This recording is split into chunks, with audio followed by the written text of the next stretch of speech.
Excuse me. Hello. Hello.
Hope you guys are doing well. Hope everyone's doing well. So, just having some coffee. Jamming a little bit. Just, jamming some, just playing around. Nothing in particular, just playing. Just playing whatever my hands play.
Which sounds better.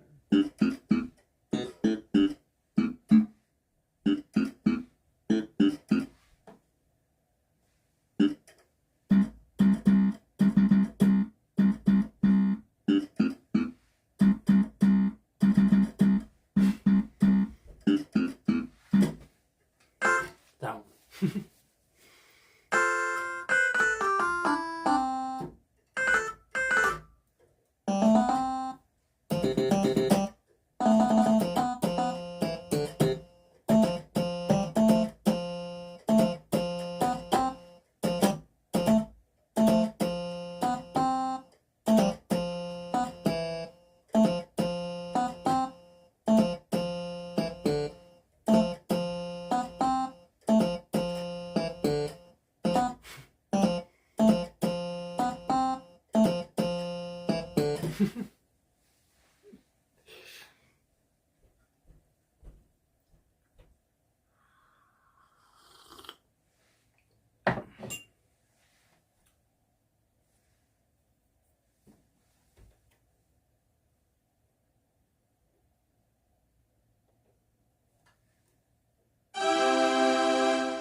Sounded kind of cool.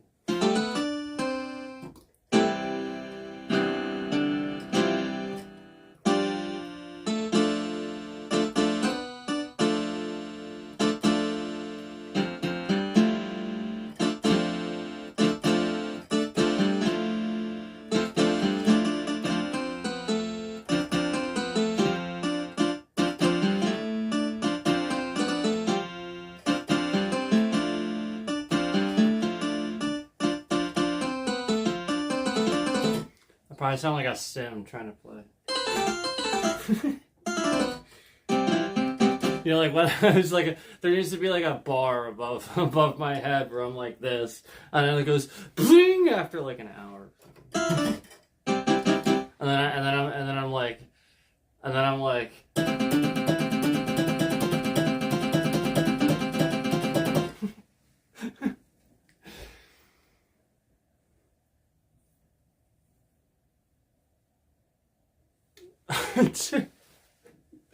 know what it sounds like.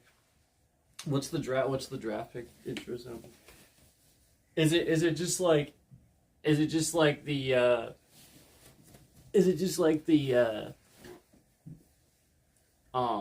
the NFL, like the normal like football song, the do-do-do-do-do-do.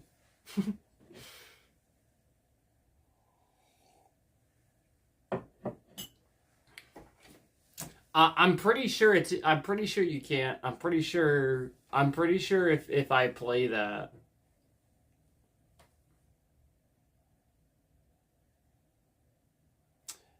Then I don't know what it is. If it's not I can't play it though. I can't just perform something. Christmas music, yeah, that's safe. You can, like, most of that's pretty for the most part. But you can't just perform a song.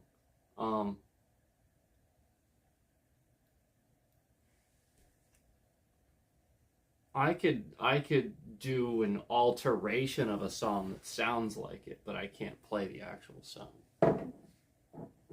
If I would play the actual like exact chord progression, then that's can't do that. Can't perform it live without asking. It's just because it's live. If I were doing a short or something like uploading, that's a little bit different. But performing it live, you just they don't. That's how copyright works. You can't.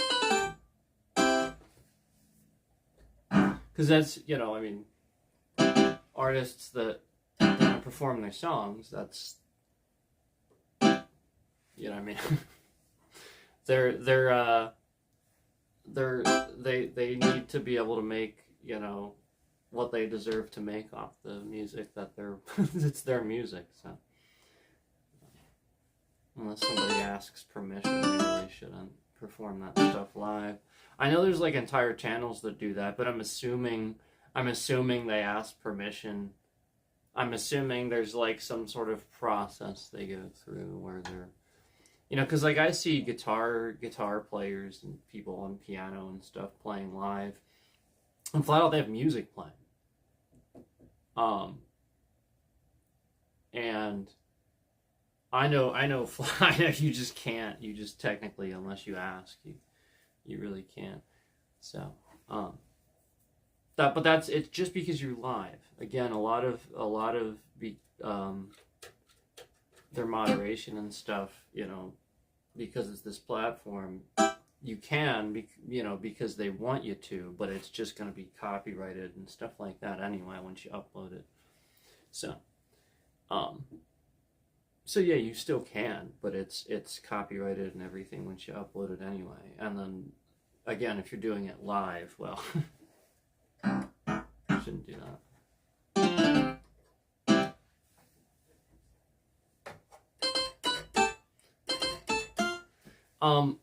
In reality, anytime somebody sits down and jams something, whether it be guitar, drums, piano, anything really, anything. Anytime somebody sits down long enough and just jams, you're gonna be like, oh man, it sounds like they're playing this. Like there's times where it's gonna sound like somebody's like playing something that you've heard. Like this is very Billy Joel. This is like, you're gonna hear Billy Joel do this technique, except he's better at it, and he uses 2 fingers while I'm using just the 1. So, you're going to hear that technique quite a bit if you listen to Billy Joel and stuff like that. It's very, very popular in the late 70s, early 80s. with stuff like that. And I love that. So, that's that influence. But again, it's an influence. It just sounds like that. It doesn't mean it's that. Obviously I do not have the ability, there's a song, there's a song by Billy Joel called Angry Young Man. And it literally starts out like just like that. And the drums are phenomenal. Like his drummer is one of the best drummers, I think, like ever. To be able to do some of that stuff. But yeah, like the piano work is insane. And that's why it's insane for the drums to have kept up with it too, because it's like some insane piano work. That's a really great example if you just go listen to that. Billy Joel, Angry Young Man. I know like the name of the song just sounds goofy, right? It's a really good song. It's a very Billy Joel song. It's very Piano Man-ish sounding. I'll bet it was from that era. I don't even know. It's very Piano Man sounding. Like it would be on that album or something. But faster. Like it's that like genre. It's very much like that genre. Where it's like folky sort of sound, like it's telling a story, but poppy, like he's got that definitely, pop, blues, rock, just there's a lot in there. Love Billy Joel.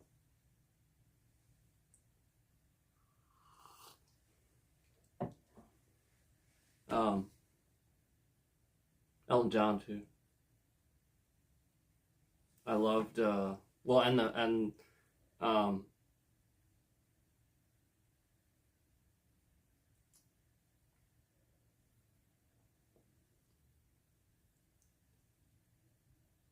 Styx.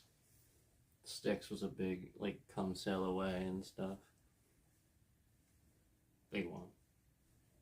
Styx is amazing. Mr. Roboto. Mr. Robato's amazing.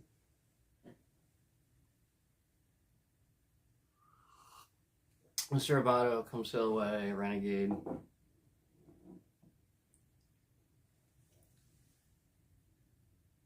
lot of people forget that Uptown Girl was Billy Joel too. Piano Man, obviously.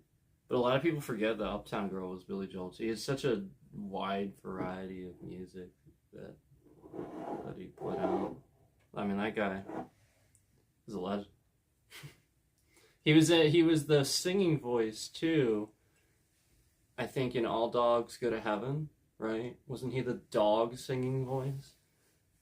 Why should I worry? That song. Really good. Really, really good. I loved it.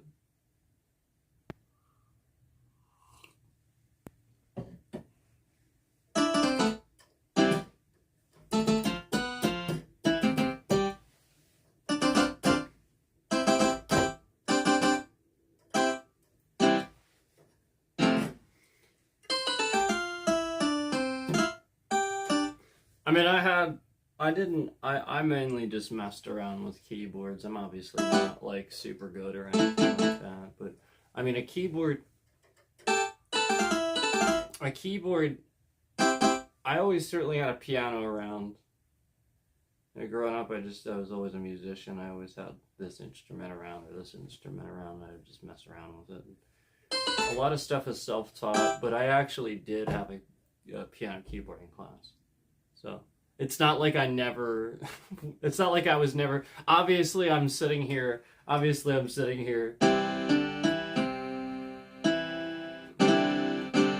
I know these chords, and I know how to, I know how to progress, and I obviously know how to,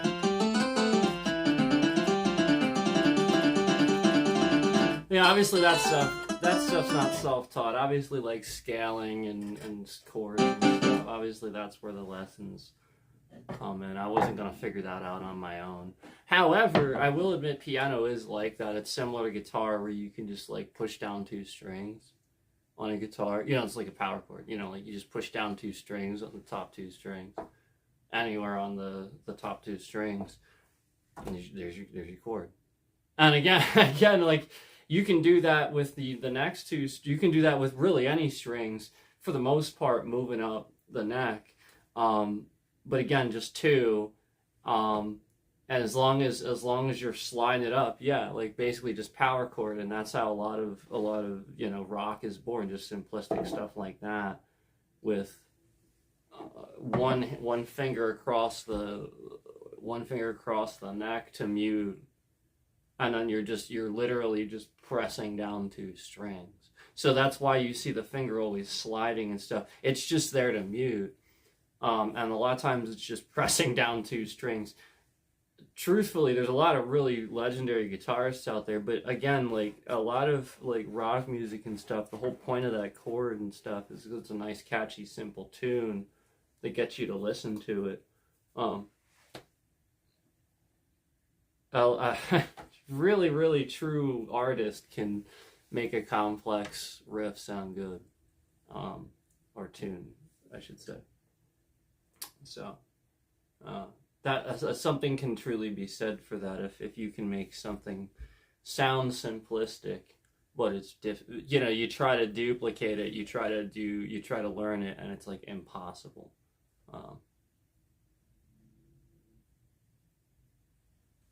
So that's what I'll say is that's a true test of you know you know the artist that you're looking at is they'll have easy stuff for sure, but then they'll also test themselves and they'll put out stuff too that is, trust me, you will struggle to play it. And those legends do that. They do. Trust me. It's there. You just have to find it.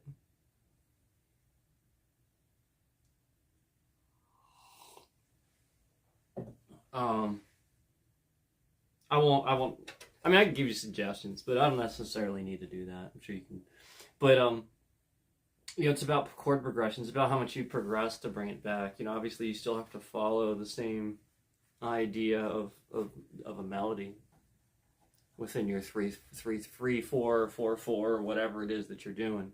You know, where you have so many beats per measure, and you wanna continue that.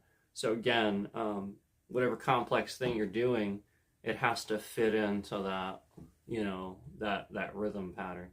So as long as you're doing that and you're understanding that it fits in there, that, you know, obviously you're fine. But that's where people have trouble getting a bit more complicated, I think, is because they have trouble understanding how to fit something complex. So one thing I'll say is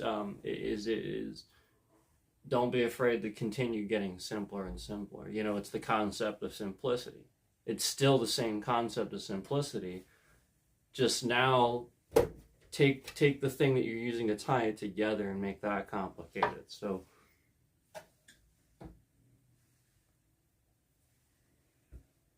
if I do this, if I just do,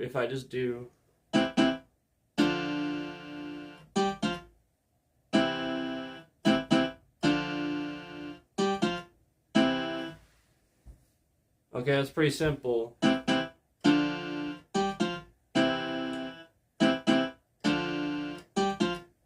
Yeah, like it's pretty simple. It follows a pattern. But now, if I wanna complicate it a little bit, I could try to do doubles where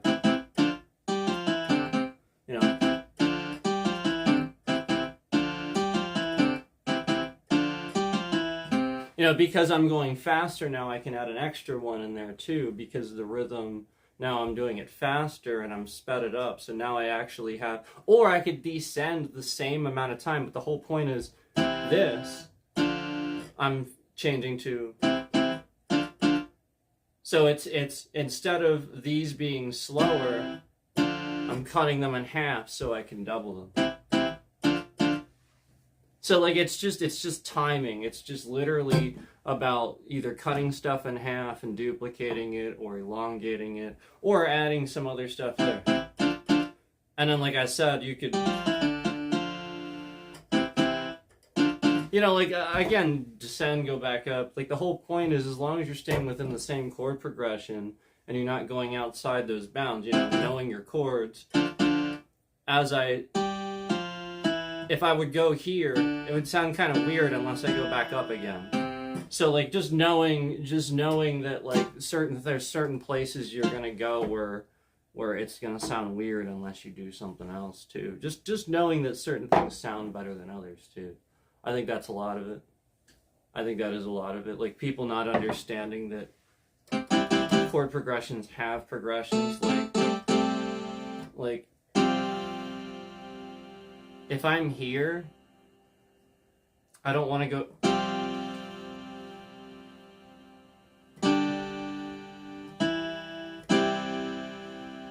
So, like, if I'm already here, you see what I mean? Like, I don't want to go some sort of weird in between. Like, that wouldn't sound. You see, I can't just hit anything. That just doesn't sound right. Like, it just doesn't sound right. But if I.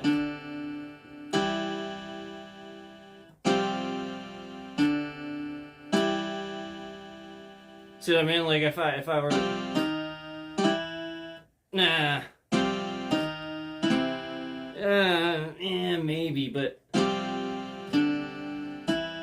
see what I'm saying? Like, it's the sort of thing, or again, the real way to do that is to make sure that you're always following. So, like, this is the next chord after that you could do.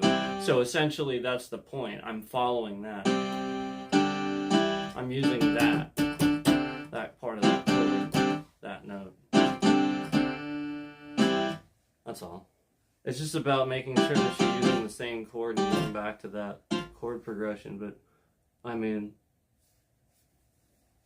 technically you do whatever you want.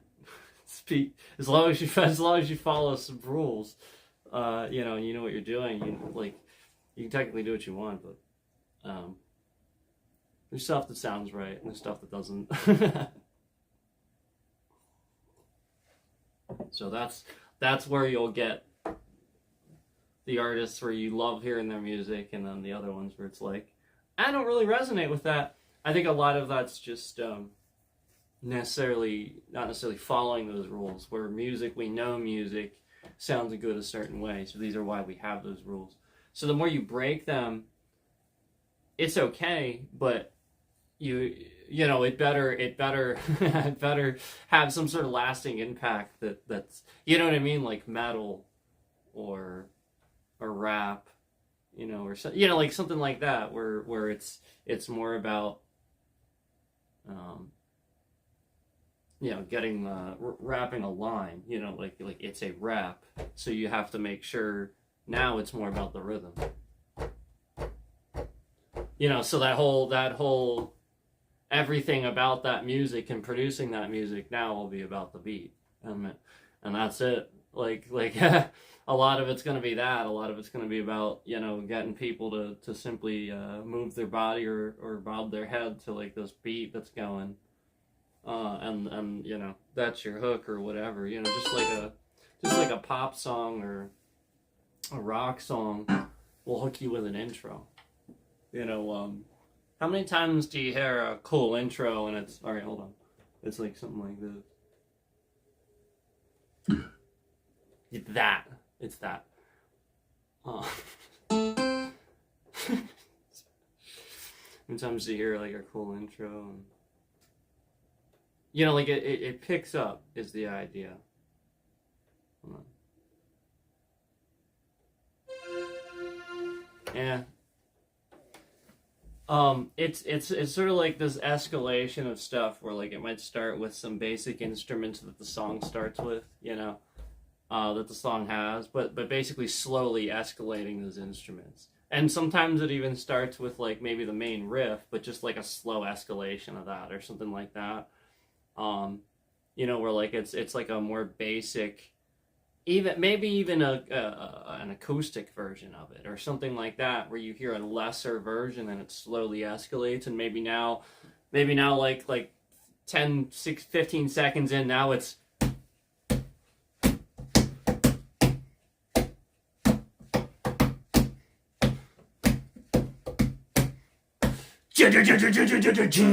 like whatever the whatever the escalation is, where now the drums start coming in and you're like, oh, here we go. It's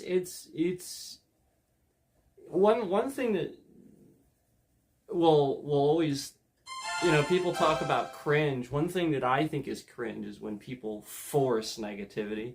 I've heard people, they say this is what they don't like about music or something like this. So then you don't like music. I think that if inherently you don't like these sounds that are essentially inspired by everything everybody else has ever heard, those musicians, those artists that do this, that everybody else likes too, you sort of don't like music. That's just my opinion, but I feel that's how I feel. Like, I just feel like you're trying to justify the means. Like, you don't like this. You want, you're trying to do it for some reason, but like, maybe you don't actually like it or something like that. And like, really, you're maybe even it's something like you justify it with yourself, like, no, I'm just, like trying to be, produce something different or something. But like, the whole point is,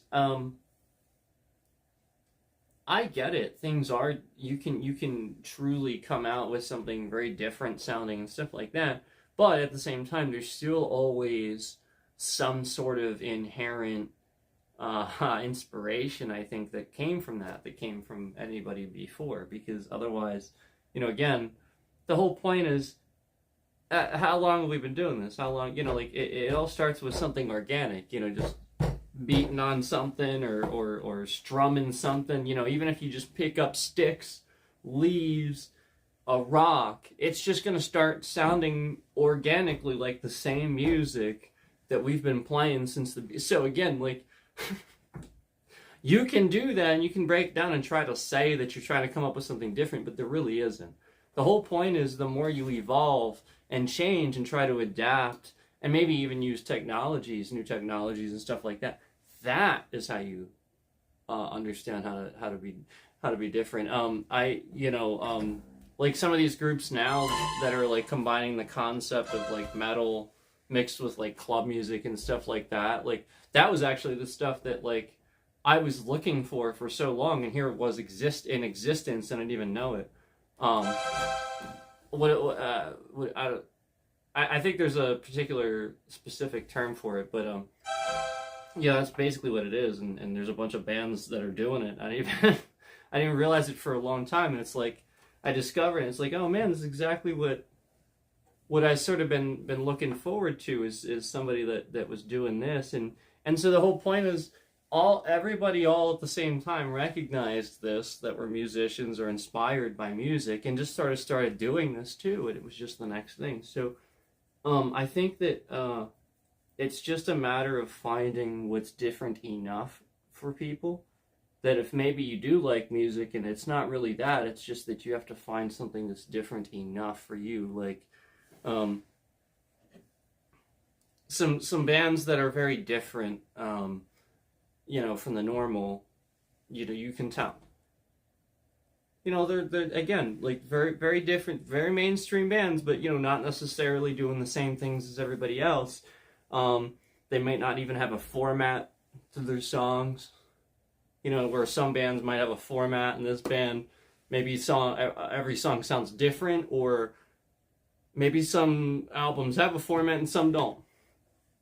That's okay. As long as, again, at the end of the day, everybody still recognizes what you sound like. The vocalist still sounds the vocalist, the drummer still sounds like the same style drummer. Again, you're not changing it too much to where you're still it still sounds like your core essence. I think you're okay.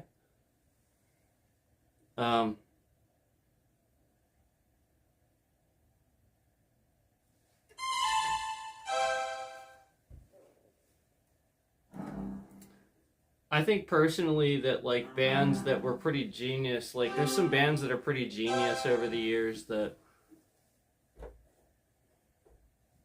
I just think that folks don't appreciate that like the artist and the band probably had far more knowledge, yeah, singularly about writing songs, all these instruments and stuff like that, than than even most people do. Like even in the business and stuff, and you see it, you see, um, all the time their name might show up in the accreditations or stuff like that, and they're writing a good percentage of the songs, and at the same time, people are so resistant to like maybe like a new sound of an album where the artist is changing, like not really changing but evolving their sound for the times.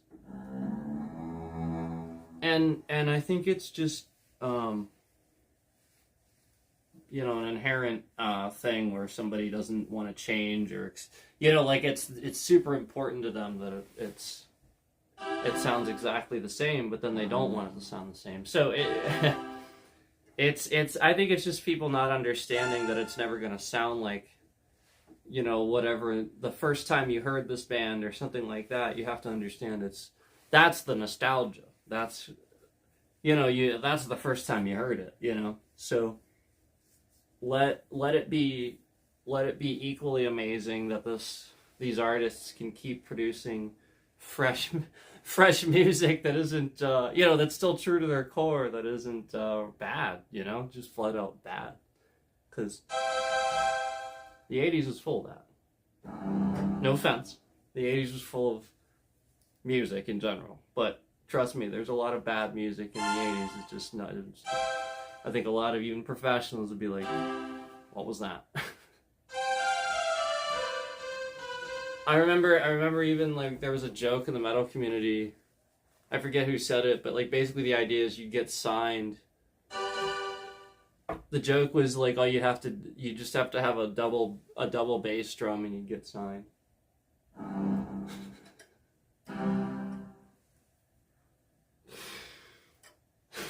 So bad. It's like if they're actually making that joke, knowing how hard it is to get like signed and stuff with a label, they're actually making that joke.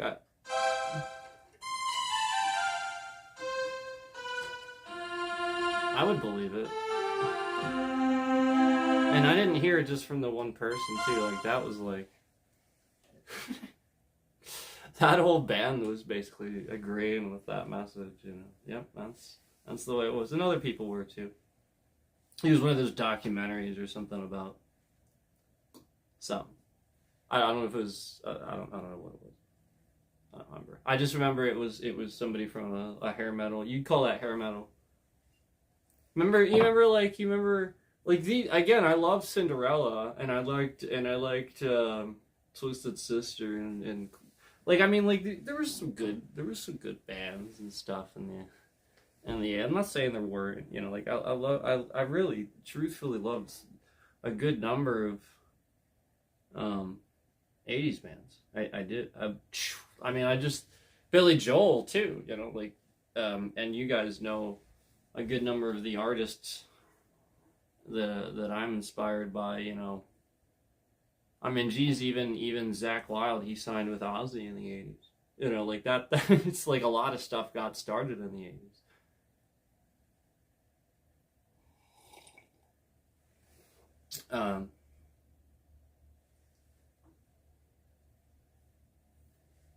That was the whole point. Was a lot of that happened towards the end of the 70s. Was a lot of those bands getting started. Like Sabbath and Zeppelin, because of Woodstock. And nobody had really heard them that much, and then Woodstock happened. There's a movie about it.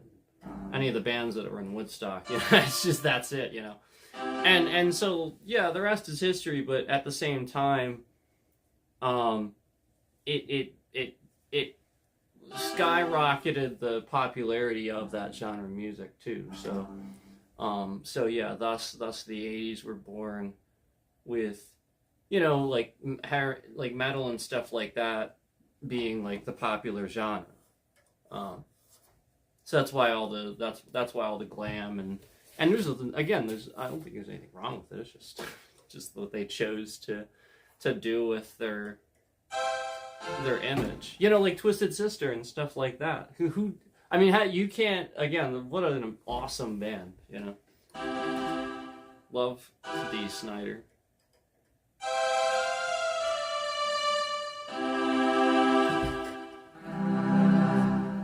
We're not gonna take it.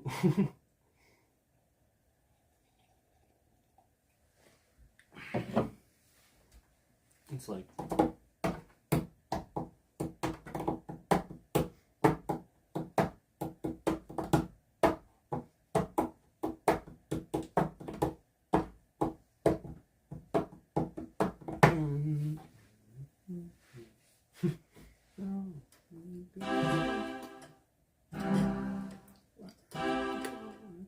The video was great.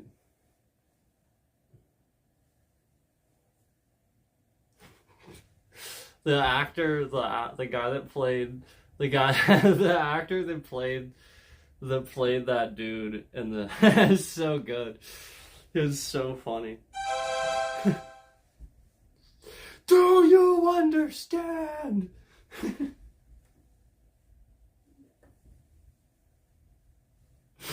He was like spitting.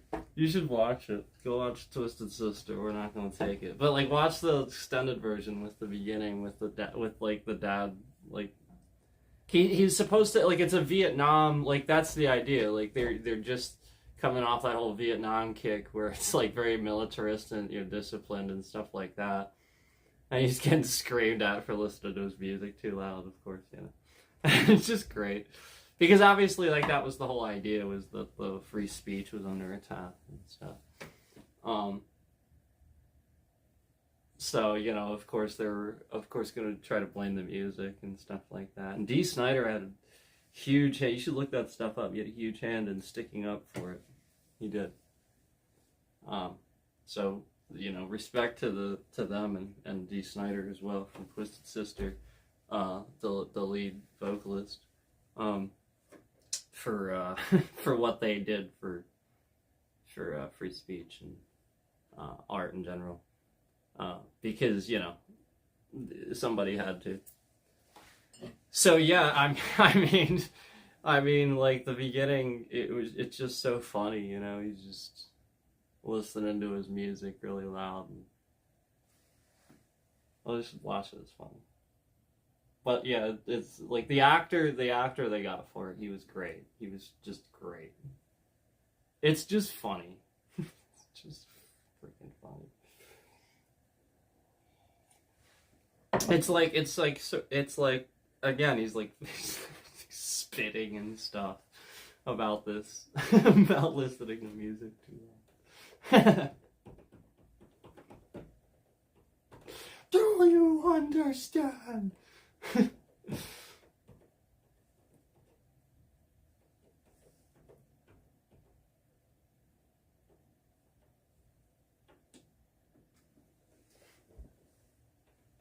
It's in my head now. So anyway, I'm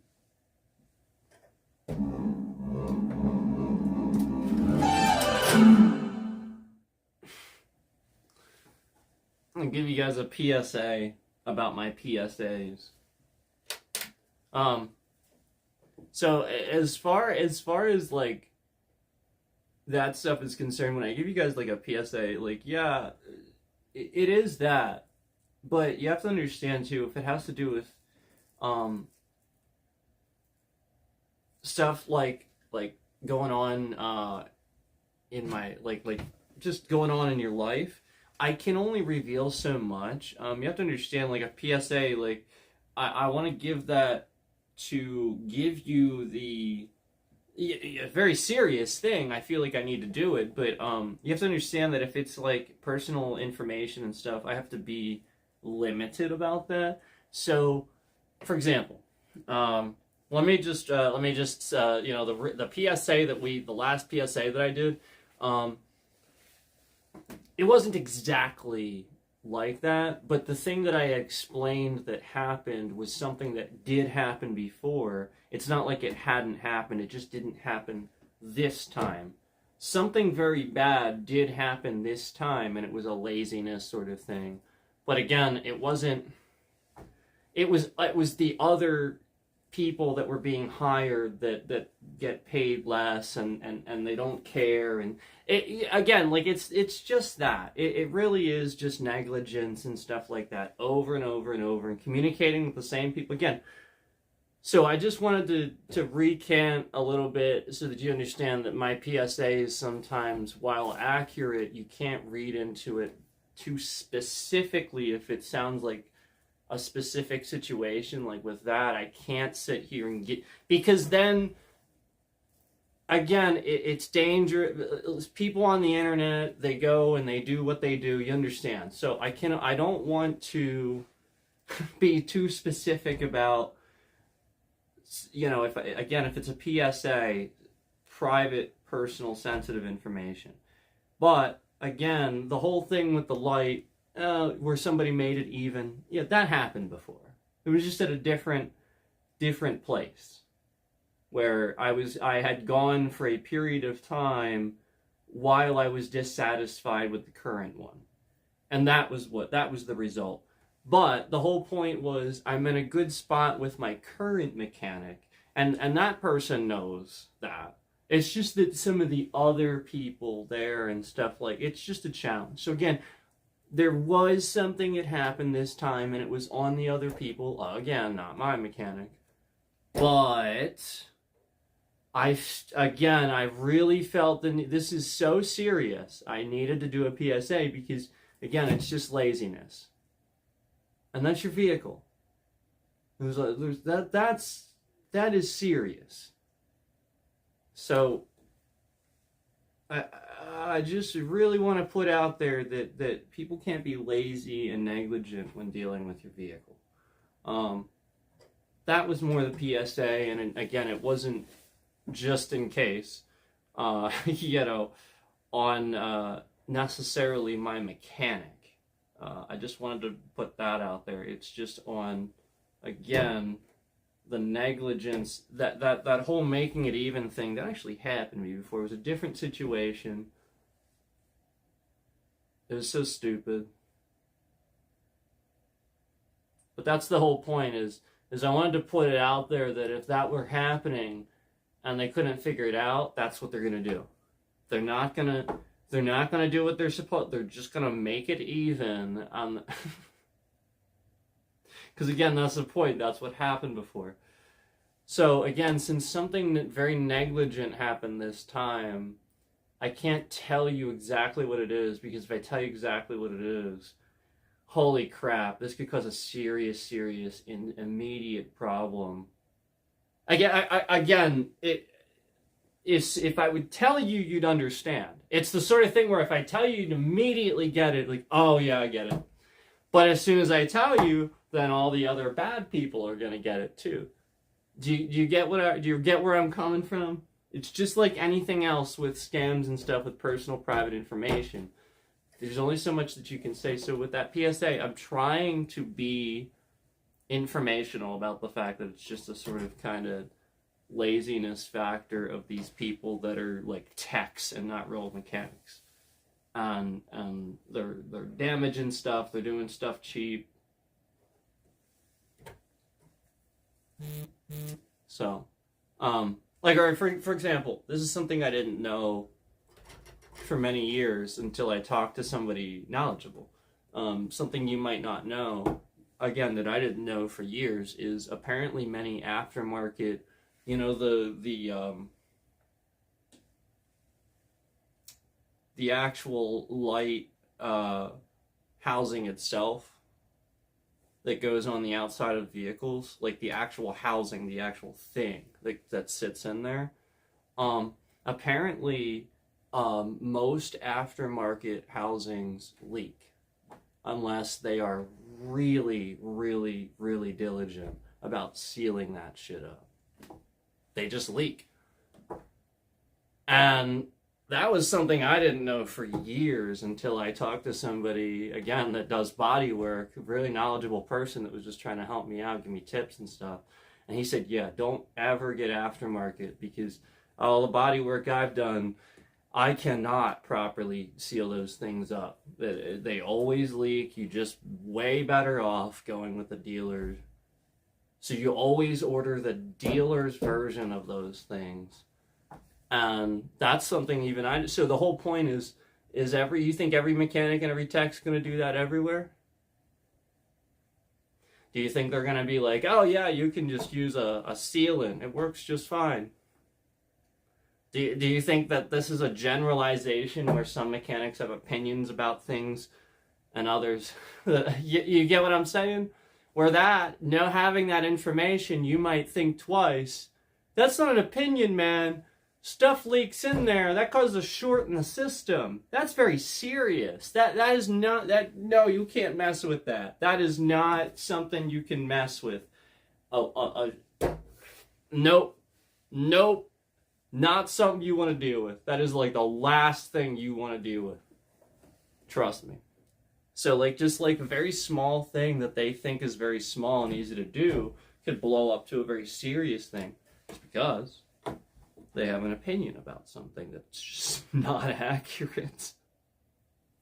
So my point is, the PSA, if I can be a better mechanic in 3 seconds, I can look up that problem where I know what it is in 3 seconds and sort of find an internet solution. That's general laziness. So I'm just throwing that out there. And again, the thing that happened wasn't something like that. It was like this time anyway, it was something very basic. It was something that any mechanic, any tech, any individual should know. I mean, God, it's something that I shouldn't say, because then it'll be obvious. It's a very basic thing that any individual or person or adult responsible should know to do. It's not even something that it's just a bad mistake. And if I said it again, it would be yet another thing that makes them look really bad. Where remember what I said they did. This was real. My wheel almost flew off the one time, and when I took it back to talk to them about it, they played defense and were like, oh, it's this problem that happens with these wheels where it bows out from the middle, and you have to rotate your tires once in a while. There's carbon buildup. And I'm like, you rotate my tires. Like, you do my work. So, again, this very rare, strange issue that I've never heard of. Again, it did happen. But again, they didn't catch it. They weren't rotating my tires, or they didn't see. Again, the whole point is, yeah, they were right. I mean, clearly that was it. I saw all it was like concrete, basically, building in the center of my wheel. And it was bowing in the center and pushing on the lug nuts. And eventually it just burst.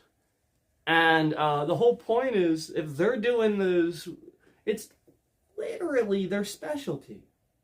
So when they're doing that, why the heck didn't they catch? It's just, that's the frustration level. It's like, I bring it back there and they act like you're supposed to be the expert.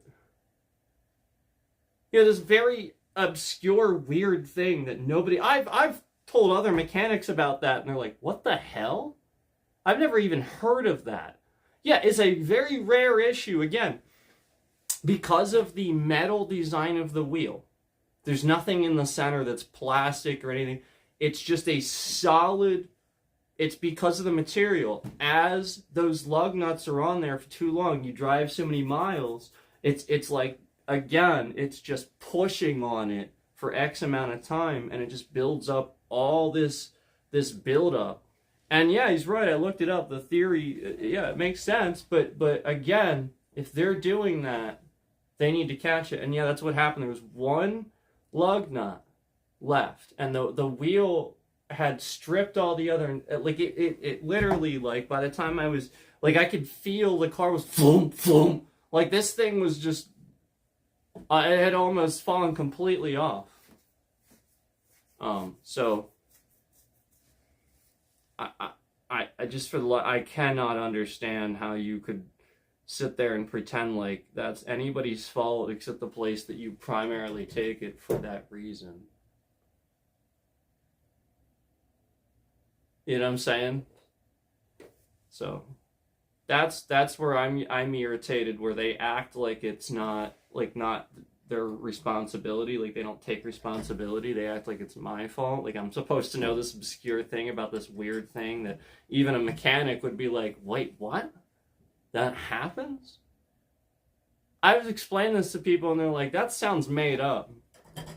Trust me, it's not made up. I mean, like, he's right. That is exactly, yeah. No, I mean, it made sense as soon as he did. No, truthfully, that is what happened. But they got to catch that stuff. And yeah, it's a fault with the wheel. They obviously don't make those wheels like that, I think, anymore, for a reason. You know, like where there's just too much metal.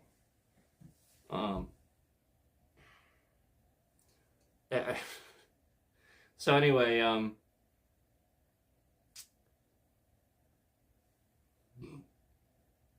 as long as you understand, you know, that sometimes it's gonna seem like that, where I can't reveal too much about what's actually happening.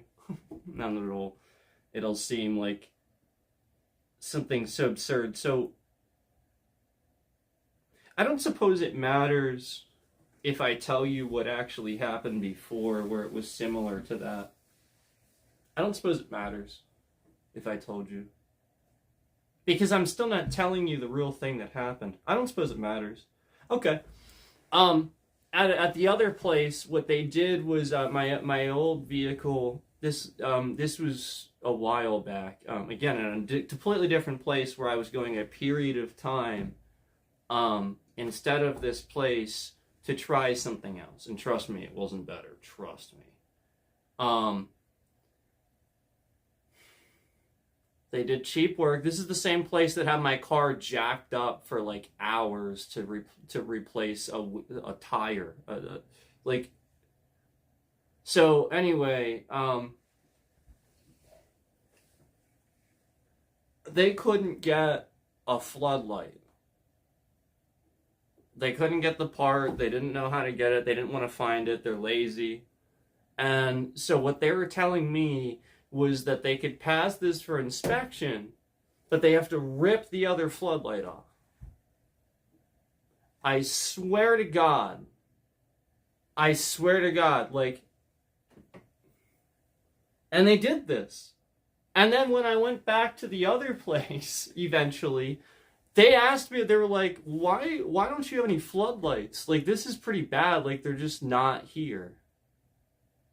You're supposed to have floodlights on here. And now they were actually talking to me about possibly trying to find two to actually just do it right and replace them. So I'm starting to weigh out what was different and understand, okay, at least they're trying to notice these things and look at that as a problem. So I'm gonna notice which is a little bit better there. And yeah, that was how both handled the situation. So obviously one's better than the other there. But just the fact that that was their solution, to rip off the other side. And the whole point was, I even said to the guy when I came in, I said, I want to talk to the mechanic. I want to talk to him. I want to know that this is why he's actually, and yeah, no lie, that was what he was going to do. They talked about it right in front of me. And he said, yeah, it's just uneven and I can't pass it for inspection like that. So, no, seriously, it was about the inspection. So they're going to rip off the other side to pass the inspection. Something less safe. Just so that, you don't get pulled over and then they get dinged.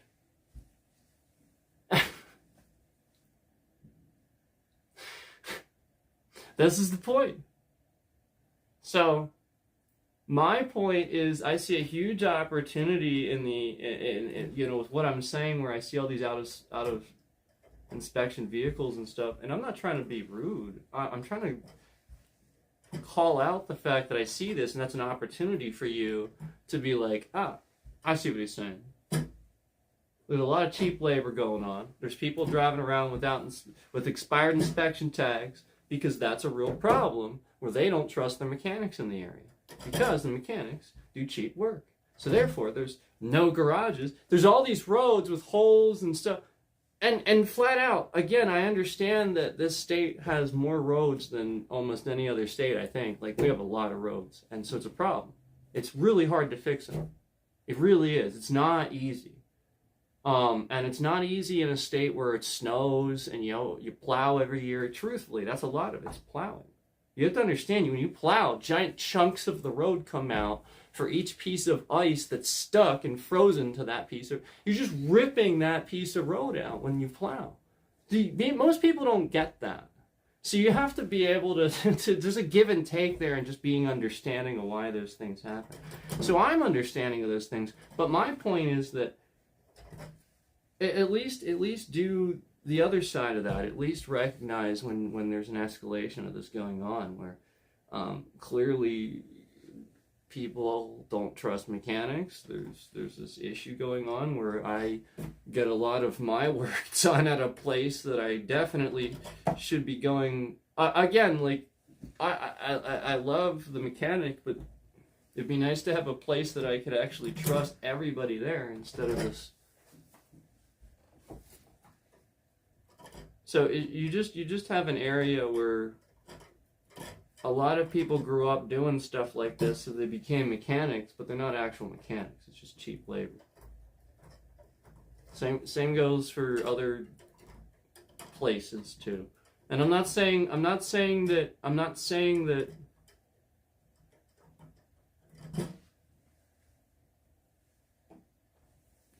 just saying you have to deal with it. That's all. I'm just saying there's ways of dealing with it. It exists everywhere. You have to combat it. So it's not like the other states that have that happen aren't also doing that, combating it. They are. It's just they're doing it better. This state does other things better too. So you just have to figure it out. That's all. I'm just saying. So that you guys understand where that PSA was coming from, because I realized after I did that, it's like, oh, yeah, I want to clarify a little bit. I don't want anybody to think,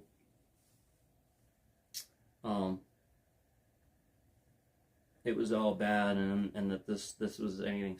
Again, it wasn't that this time. It was something else. And it's a very easy, quick mistake that you could make. It is.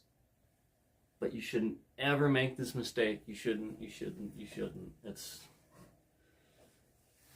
responsibility. It's a responsibility mistake. It's the sort of thing where I think a young person did this. Again, it's just something that past a certain age you would never do this. You've done it enough times. You would just, again, it's built in, it's inherent, it's a young person mistake. Just, again, I'm not trying to be rude. You just have to realize there's a certain point where people past a certain age, they won't do certain things because they've made those mistakes enough times. I'm serious. And it's not,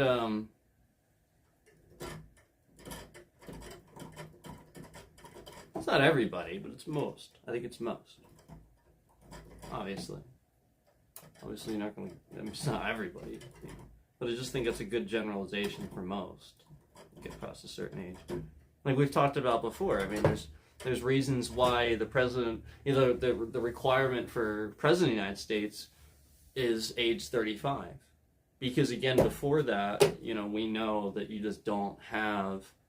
You haven't experienced life enough, and 35, again, yeah, that's about right. That is exactly about the age where I would say, yeah, any younger than this, and you probably would make that mistake pretty regularly. That is what I see.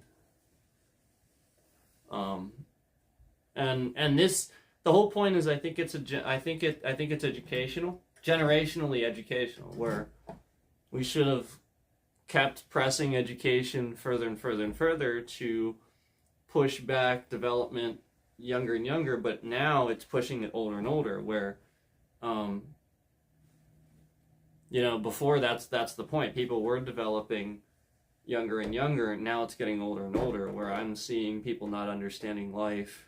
Instead of not understanding life until their mid-20s, you know, 24, 25, which is what it used to be. I wish it was that. Now it's 29, 30. Like 27 to 30 that I see people finally getting things about life and understanding principles, and that's bad. That is a good decade of your adult life where you can make very, very poor decisions about your future.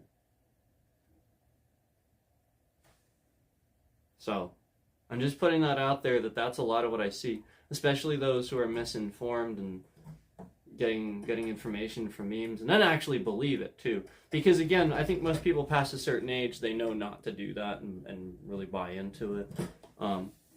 It's definitely the younger crowd that's doing that.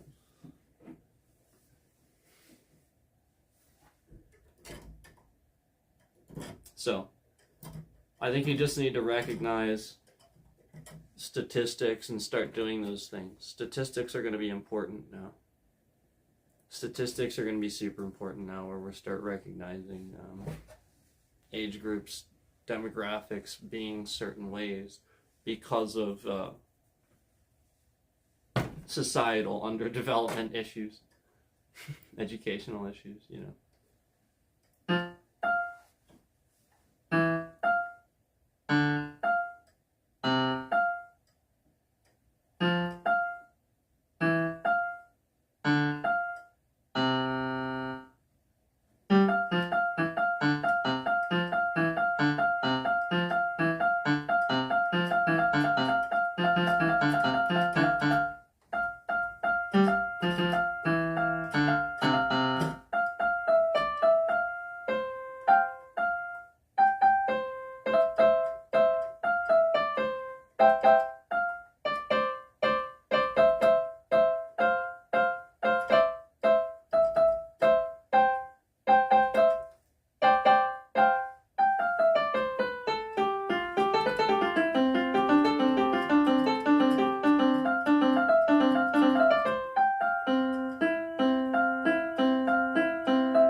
Yep.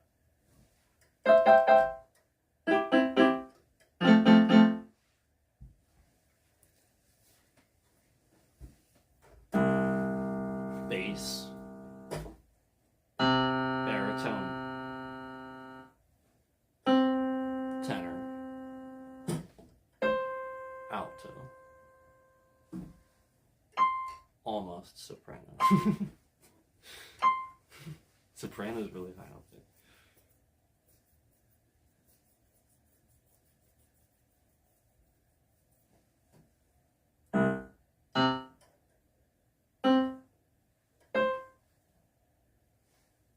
So the scales, you know, like vocal ranges and scales and stuff. You definitely have your vocalist that's singing a deeper range.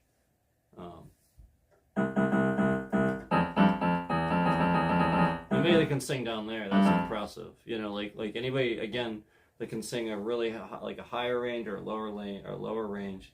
You know, again, that's a skill that they've worked on.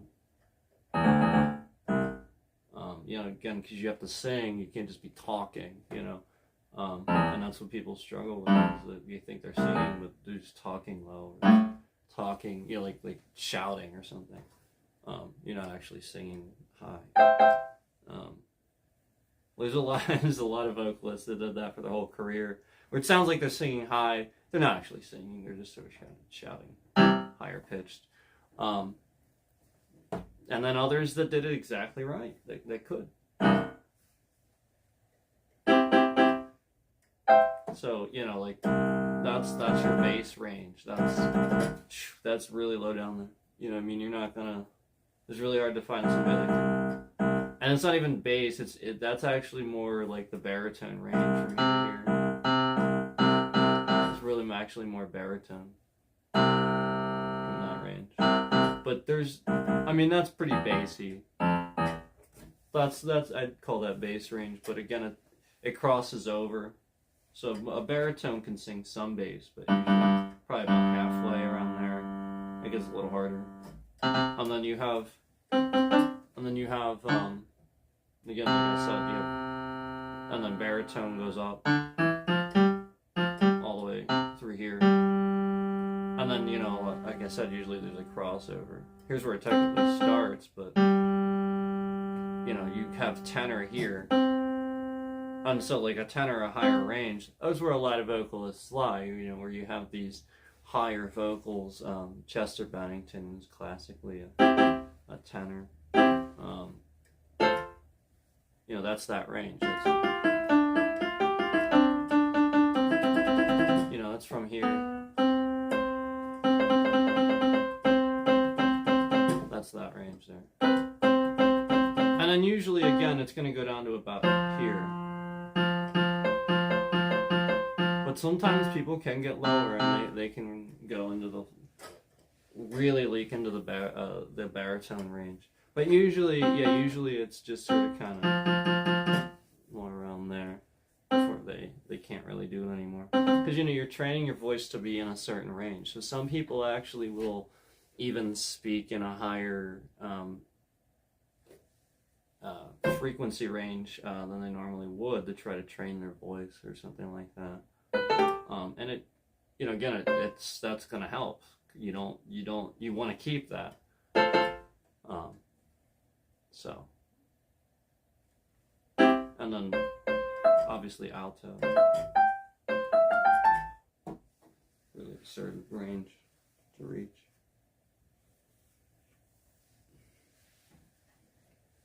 And then soprano, obviously, like you still have your, mostly, typically this is the, you see, usually it's women that can do this because their voice are, you know, like just naturally, they have a naturally higher talking voice. They can just reach that range typically. And, you know, that's why. You know, just typically a naturally higher voice, that's all. Just the pitch.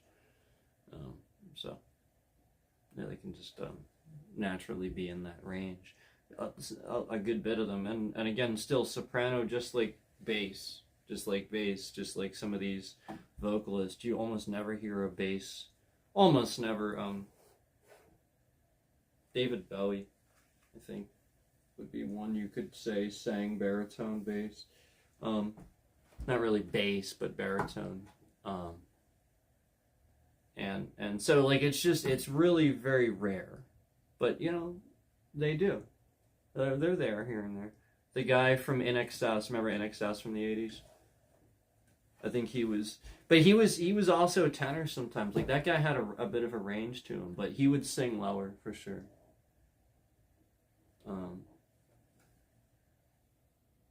But he's another example.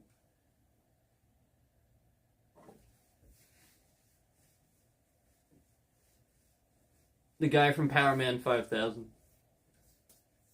He was baritone for the most part, but he could like shout. He was just a good vocalist. But yeah, Powerman 5000. He also sang lower. That was really popular around that. Like, it was a lot more popular to do that. But I mean, I think more people should embrace that. It's a really nice, clean. I think you should sing within your range. I don't think you should try to push that just because you can. Because what's going to happen is years later, you're not going to be able to maintain that as you get older, and you're going to wish that you could. And you're going to have all these songs you can't sing you're going to have to sing them differently.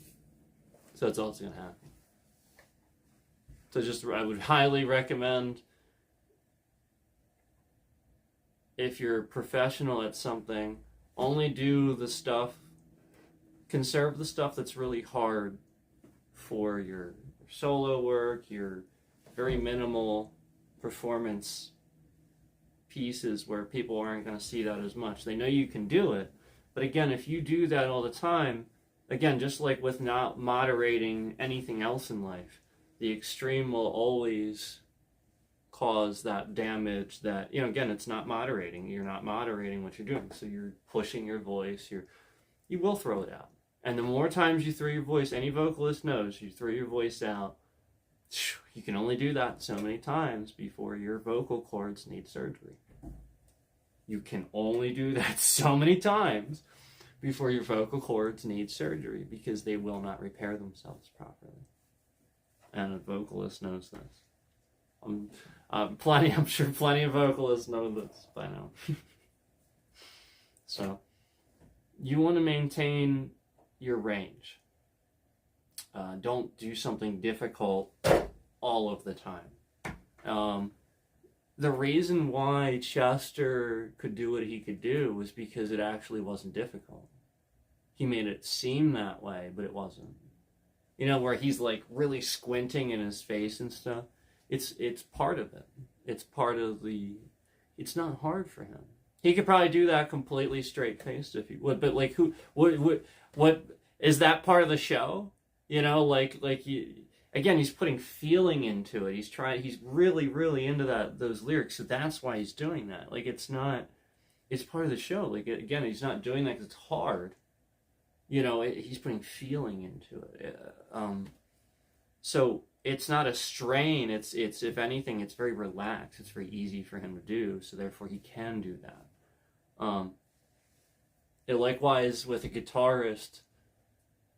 You're a professional. You've accelerated to the next level. Again, that somebody that just stands in the front of the crowd playing their guitar versus somebody that can move around, headbang, do all kinds of stuff. Again, that is an unprecedented amount of talent toward anybody else in the business that can't do that. That's the point. The moment that you can do that, you are the professional compared to anybody else, and now you can do that. That's the whole point. You can put on a much better show. You can move around. You can play your instrument very well and not miss a single note, but also put on a bit of a show. And that's really, really important to remember. It's a performance.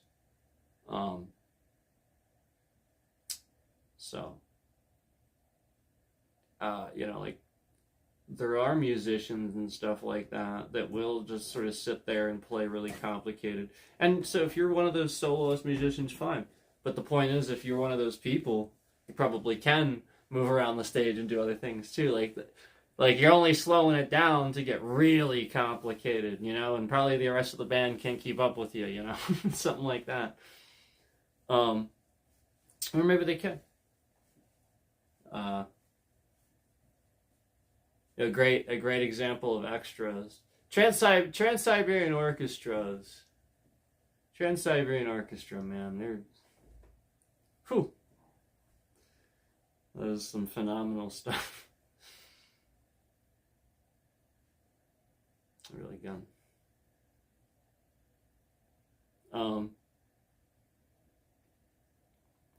So yeah, just understand that a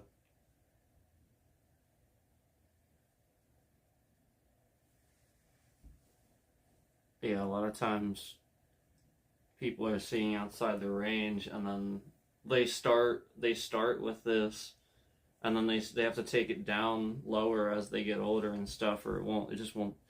And I respect that. I'm glad they do that. I'm glad they don't try to force the higher notes and stuff, because it just doesn't sound right a lot of time.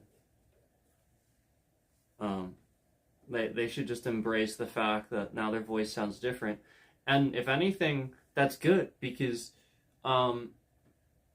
maybe the other people that didn't like the high-pitched voice, they want the lower voice or something like that. Actually, if anything, a lot of times that will actually get musicians and artists to listen more, because maybe they thought you were and recognized you were sort of forcing it, and now you're not, and now it sounds better to them. You know, you never know. And again, nobody's saying, again, some of these guys, they're not forcing it. They really can do it that way when they're younger, and it just changes. It really is easier for them, like seriously, really easy for them when they're younger, and then just one day, just, you know, it really is like an overnight sort of thing a lot of times, and they just can't do it anymore.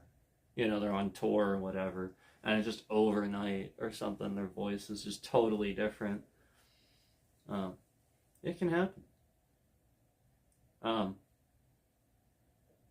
You know, you'll sometimes, I think that's what happens when you get a vocalist. You hear them and they've completely thrown their voice out. You know, you're watching and you know that vocalist doesn't sound like that. They're all squeaking and stuff. They've thrown their voice out. They've thrown it out. They're trying to finish the tour or whatever. They've thrown it out. Props to them for not giving a crap. They get out there and try to do it anyway. They're human. What do you expect? You gotta give them props for getting out there and trying to do it anyway. They're human. You can't fault them for that.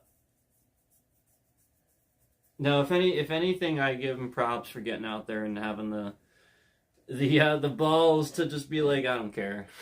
It is what it is. And this does happen. It does. And it's just the inevitable. That person's voice is changing, and they're trying very hard to force their old vocal style, and they need to bring it down now. They need to adapt to what it's changing to, and they're trying to still, you know, sing like, yeah, I don't know, Corey Taylor or something. Like Corey Taylor, like, you just, again, these folks, they're just phenomenal vocalists. Like, you're not,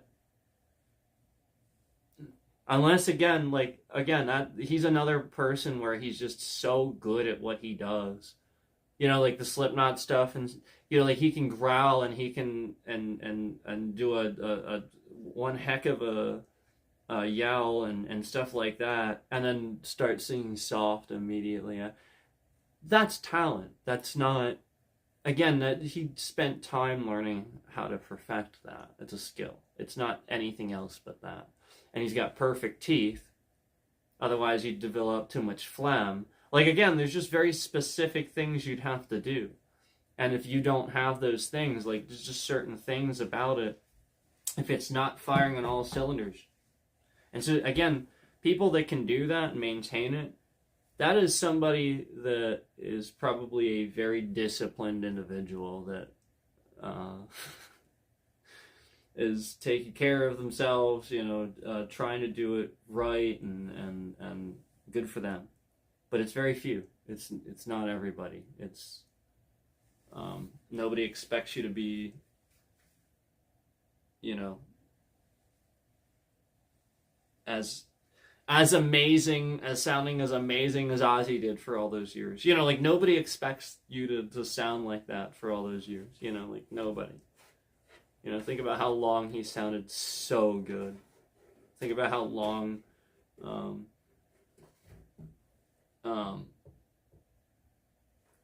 you remember, do you remember Bon Scott? I loved Bon Scott, too. He was amazing.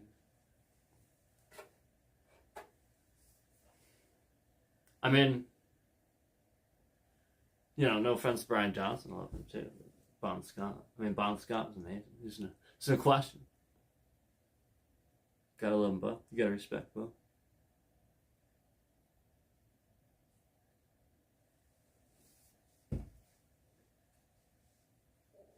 Journey was great too. But I'm probably gonna get going. Probably gonna end here soon. Appreciate the views. I hadn't done this for a little while, and I wanted to give you guys a little update on that whole PSA thing. I just wanted to let you know sort of the gist of what I was actually saying there without actually saying what happened. But, you know, obviously I was just trying to be like a little entertaining about it, you know, without being inaccurate, because like I said, it happened before. It's not like that sort of thing didn't happen where they tried to make it even. It just wasn't there. And it was something that's slightly different, where it was a floodlight. Yeah. And so, of course they're going to do that with something else, you know.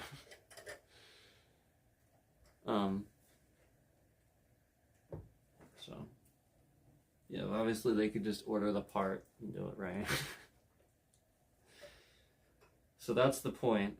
That is not necessarily this time. I just wanted to make that clear. There's something else that is a basic. It's a very basic. It just shouldn't happen. So,